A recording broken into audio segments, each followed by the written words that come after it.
ഭൂകമ്പങ്ങൾ ഉണ്ടാകുന്നു, കൊടുങ്കാറ്റുകൾ ഉണ്ടാകുന്നു, സുനാമി ഉണ്ടാകുന്നു, ലക്ഷക്കണക്കിനായ നിരപരാധികളായ ആളുകൾ കൂട്ടത്തോടെ കൊല്ലപ്പെടുന്നു. ഇതെല്ലാം നമ്മൾ പ്രകൃതിയിൽ കാണുന്നു.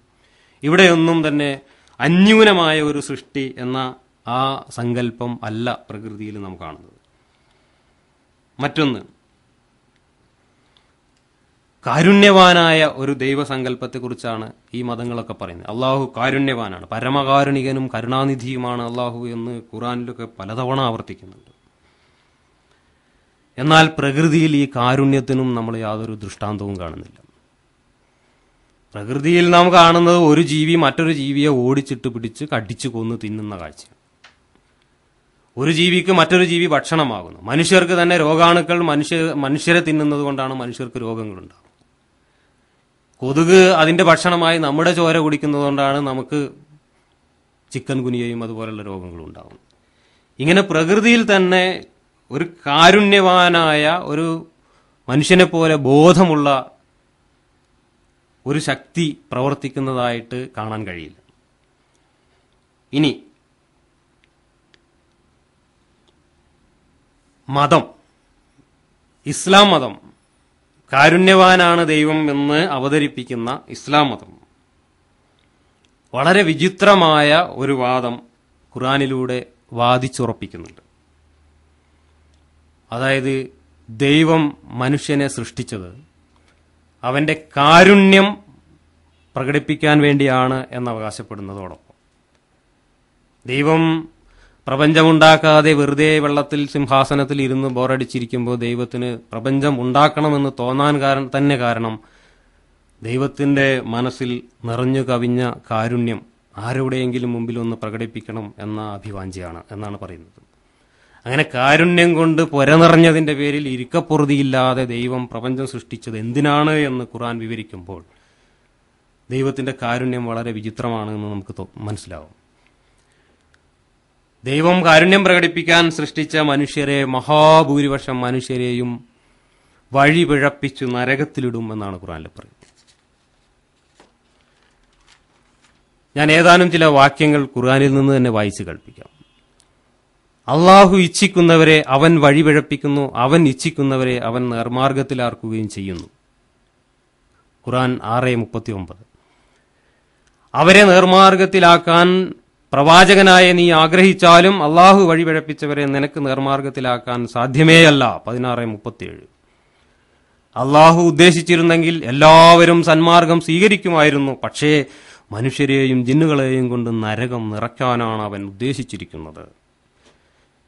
എല്ലാ പ്രവാചകന്മാർക്കും നാം ശത്രുക്കളെ ഏർപ്പെടുത്തിയിരിക്കുന്നു. നോക്കൂ, പ്രവാചകന്മാരെ ഏർപ്പെടുത്തിയിരിക്കുന്നത് മനുഷ്യനെ വഴികാണിക്കാൻ വേണ്ടിയാണ്. ആ ദൈവം പറയുകയാണ്, എല്ലാ പ്രവാചകന്മാർക്കും നാം ശത്രുക്കളെ ഏർപ്പെടുത്തിയിരിക്കുന്നു. അതായത് മനുഷ്യരിലും ജിന്നിലും പെട്ട പിശാചുക്കളെ. അവരിൽ ചിലർ ചിലരോട് വഞ്ചനയായി മോടിവാക്കുകൾ സ്വകാര്യബോധനം നൽകിക്കൊണ്ടിരിക്കുന്നതാണ്. നിന്റെ റബ്ബ് ഉദ്ദേശിച്ചിരുന്നില്ലെങ്കിൽ അവരത് ചെയ്യുമായിരുന്നില്ല. 6:112. അപ്രകാരം തന്നെ ഓരോ നാട്ടിലും കുതന്ത്രങ്ങൾ പ്രയോഗിക്കാനായി ദുഷ്ടന്മാരിൽ പ്രധാനികളെ തന്നെ നാം നിശ്ചയിച്ചിരിക്കുന്നു. 6:123. പ്രവാചകന്മാർക്കെതിരെ പല നാട്ടുപ്രമാണിമാരും പല ദുഷ്വേലകളും ചെയ്തിരുന്നു. അതിനൊന്നും അവരെ കുറ്റപ്പെടുത്താൻ വയ്യ. അതെല്ലാം അള്ളാഹു അതിനുവേണ്ടി നിശ്ചയിച്ചതാണ്. 6:123. ഇനി വല്ലവരും ഈ വേദപാരായണവും അതുപോലെ ഈ വെളിപാടുകളൊക്കെ കേട്ട് നേർമാർഗത്തിലായെങ്കിലോ എന്ന് പേടിച്ചിട്ട് ദൈവം ചെയ്ത് മറ്റൊരു പണി നോക്കുക. നീ ഖുർആൻ വായിക്കുമ്പോൾ നിന്റെയും അവരുടെയും ഇടയിൽ നാം ഒരു മറ ഏർപ്പെടുത്തുന്നതാണ്.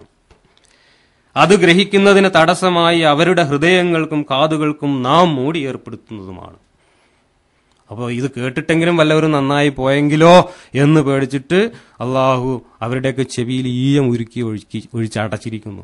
അവരുടെ ഹൃദയങ്ങളെ ചെമ്പ് കുടത്തിലിട്ട് അടച്ച് സീൽ ചെയ്തിരിക്കുന്നു എന്നാണ് ഖുർആൻ പറയുന്നത്.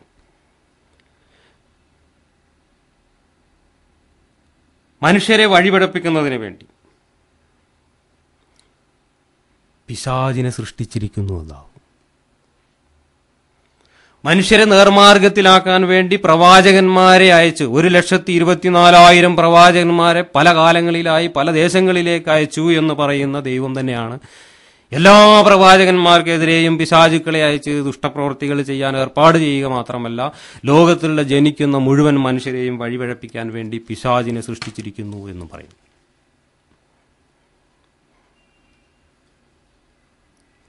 നന്മയും തിന്മയും സൃഷ്ടിച്ചത് അള്ളാഹു തന്നെയാണ് എന്നതാണ് ഇസ്ലാമിന്റെ മൗലിക വിശ്വാസ പ്രമാണങ്ങളിലൊന്ന്. ദൈവവും പിശാചും ഇസ്ലാമിൽ രണ്ടല്ല, ഒന്നു തന്നെയാണ് എന്ന് ചുരുക്കം. പിശാചിനെ സൃഷ്ടിക്കുക വഴി സ്വയം പിശാചായിത്തീരുന്ന ഒരു ദൈവത്തെ എങ്ങനെയാണ് കാരുണ്യവാനാണ് എന്ന് വാഴ്ത്തിപ്പാടുക? അതിന്റെ അർത്ഥവും നീതിയും പിടികിട്ടുന്നില്ല.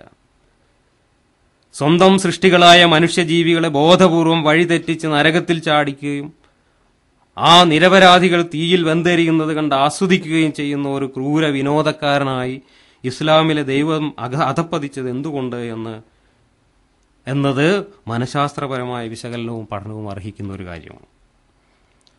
എനിക്ക് തോന്നുന്നത് അപക്വവും വികലവുമായ ഒരു രോഗാതുര മനസ്സിന്റെ ഭാവനയിൽ നിന്ന് മാത്രമേ ഇത്രയും വിചിത്രമായ കഥാപാത്രങ്ങൾ ജന്മമെടുക്കാനിടയുള്ളൂ. അള്ളാഹു കാരുണ്യവാനാണെങ്കിൽ, അള്ളാഹു സർവശക്തനാണെങ്കിൽ എന്തിനാണ് അയാൾ തന്റെ സൃഷ്ടികൾക്ക് മുമ്പിൽ അദൃശ്യനായി ഒളിച്ചു കളിക്കുന്നത്? മൗലികമായ ഒരു ചോദ്യം ഞങ്ങൾ ഉന്നയിക്കുന്നു. ഇസ്ലാമിനു വേണ്ടി വാദിക്കുന്നവർ മറുപടി പറയേണ്ടതാണ്. തന്റെ സന്ദേശം വഹിച്ചുകൊണ്ട് ഭൂമിയിലേക്ക് മലക്കുകളെ അയക്കുമ്പോൾ ആ മലക്കുകളെ പോലും മനുഷ്യരുടെ ഇന്ദ്രിയങ്ങൾക്ക് ഗോചരമല്ലാത്ത വിധം ദുരൂഹമായി അദൃശ്യരായി അയക്കുന്നതിന്റെ യുക്തിയെന്ത്? ദൈവത്തിന് തന്റെ സൃഷ്ടികളെ തന്റെ ഉണ്മയും ശക്തിയും ബോധ്യപ്പെടുത്തണമെന്ന ആഗ്രഹമുണ്ടെങ്കിൽ, ആ സൃഷ്ടികൾ നേർമാർഗത്തിലാവണമെന്ന ആഗ്രഹമുണ്ടെങ്കിൽ അവരെ ആ കാര്യങ്ങൾ ബോധ്യപ്പെടുത്തുക എന്നത് നിഷ്പ്രയാസം സാധിക്കുന്ന കാര്യമാണ്. കാരണം ദൈവം എന്തിനും കഴിയുന്ന സർവശക്തനാണ്. ഇവിടെ ദൈവം തന്നെ മനുഷ്യന്റെ മനസ്സിൽ അത്തരം വിശ്വാസങ്ങൾ കടന്നുകൂടാതിരിക്കാൻ വേണ്ട ഏർപ്പാടുകളൊക്കെ ചെയ്യുകയും മനുഷ്യരെ ബോധപൂർവം വഴിതെറ്റിക്കുകയും ഏതൊക്കെ മനുഷ്യരാണ് വഴിതെറ്റേണ്ടത് എന്ന് ഇവർ ജനിക്കുന്നതിന് മുമ്പ് തന്നെ തീരുമാനിച്ചുറപ്പിച്ച് ഒരു ഗ്രന്ഥത്തിൽ രേഖപ്പെടുത്തുകയും ഒക്കെ ചെയ്തു എന്നാണ് പറയുന്നത്. ഇവിടെ എന്റെ ഈ പ്രസംഗം ഞാൻ അവതരിപ്പിക്കുന്നത് യഥാർത്ഥത്തിൽ ഞാൻ ജനിക്കുന്നതിന് മുമ്പേ തയ്യാറാക്കിയ ദൈവത്തിന്റെ രേഖയിൽ റെക്കോർഡ് ചെയ്തിട്ടുള്ള പ്രസംഗത്തിന്റെ ഒരു ഫോട്ടോ കോപ്പി മാത്രമാണ്. ഈ പറഞ്ഞ വിശ്വാസമനുസരിച്ച് ഞങ്ങളെന്നല്ല, ദൈവത്തിനെതിരായും മതത്തിനെതിരായും ഒക്കെ എന്തെല്ലാം പ്രവർത്തനങ്ങൾ ആരെല്ലാം ചെയ്യുന്നുണ്ടോ അതെല്ലാം തന്നെ ദൈവം നേരത്തെ മുൻ നിശ്ചയിച്ചു വെച്ചിട്ടുള്ളത്. അതേ ദൈവം തന്നെ ഈ പ്രവൃത്തിയുടെ പേരിൽ കുറ്റവാളികളെന്ന് മുദ്രകുത്തി ഞങ്ങളെയൊക്കെ നരകത്തിലെറിയും എന്നും പറയുന്നു. ഞാൻ ചോദിക്കുന്നത്, വിശ്വാസം എന്നത് ഒരാൾക്ക് കരുതി കൂട്ടി ചെയ്യാൻ പറ്റിയ ഒരു പ്രവൃത്തിയാണ്. എനിക്ക് ബോധ്യപ്പെടാത്ത ഒരു കാര്യം ഞാൻ എങ്ങനെയാണ് വിശ്വസിക്കുക? അതല്ലെങ്കിൽ എനിക്ക് തെറ്റാണെന്ന് ബോധ്യപ്പെട്ട ഒരു കാര്യം ഞാൻ എങ്ങനെയാണ് ശരിയാണെന്ന് വിശ്വസിക്കുക? വിശ്വാസം എന്നത് എന്റെ നിയന്ത്രണത്തിൽപ്പെട്ട ഒരു കാര്യമേ അല്ല. ഞാനൊരു ഉദാഹരണം പറയാം. ഒരാൾ എന്റെ മുമ്പിൽ ഒരു ചുവന്ന ചെമ്പരത്തിപ്പൂ കാണിച്ചിട്ട് അയാളുടെ മറ്റേ കയ്യിൽ ഒരു കത്തി ഊരി പിടിച്ചിട്ട് പറയുന്നു, ഇതൊരു വെളുത്ത മുല്ലപ്പൂവാണ് എന്ന് നിങ്ങൾ വിശ്വസിക്കണം. വിശ്വസിച്ചില്ലെങ്കിൽ നിങ്ങളെ കൊന്നുകളയും. വിശ്വസിച്ചാൽ നിങ്ങൾക്ക് ഇതാ ഒരുപാട് സ്വർണം തരാം, അല്ലെങ്കിൽ ഒരുപാട് പണം തരാം എന്നൊരാൾ വന്ന് പറഞ്ഞാൽ എനിക്കാകെ ചെയ്യാവുന്ന ഒരു കാര്യം, ശരിയാണ്, അത് വെള്ള മുല്ലപ്പൂ തന്നെയാണ് എന്ന് അയാളുടെ മുമ്പിൽ സമ്മതിക്കാൻ കഴിയും. അവിടെ ഞാനൊരു കപടവിശ്വാസിയാവുന്നുള്ളൂ. എനിക്ക് ചെമ്പരത്തിപ്പൂവാണ്, ചുവന്ന നിറമാണ് എന്ന് എനിക്ക് ഉത്തമ ബോധ്യമുള്ള സ്ഥിതിക്ക് ഞാനതെങ്ങനെയാണ് കത്തി കണ്ട് പേടിച്ചിട്ട് അത് വെള്ളപ്പൂവാണെന്ന് വിശ്വസിക്കുന്നത്? അതുപോലെയാണ് മതങ്ങൾ. മനുഷ്യർക്ക് ബോധ്യപ്പെടാൻ തക്ക തെളിവുകളൊന്നുമില്ലാത്ത കാര്യങ്ങൾ അവതരിപ്പിച്ചുകൊണ്ട് അത് വിശ്വസിച്ചില്ലെങ്കിൽ നിങ്ങളെ കടുത്ത ശിക്ഷയ്ക്ക് വിധേയമാക്കുമെന്ന് ഭീഷണിപ്പെടുത്തുക, അത് വിശ്വസിച്ചാൽ നിങ്ങൾക്ക് പ്രതിഫലം തരാമെന്ന് പ്രലോഭിപ്പിക്കുക, ഈ രീതിയിലാണ് മതം അവതരിപ്പിക്കുന്നത്. വിശ്വാസമായാലും അവിശ്വാസമായാലും അത് മനുഷ്യന്റെ സ്വയം നിയന്ത്രണത്തിൽ പെട്ട ഒരു കാര്യമേ അല്ല. അതുകൊണ്ട് തന്നെ അതൊരു കുറ്റകൃത്യമോ പുണ്യമോ കർമ്മമോ ആണ് എന്ന് വിധിക്കുന്നതിൽ യാതൊരു യുക്തിയുമില്ല.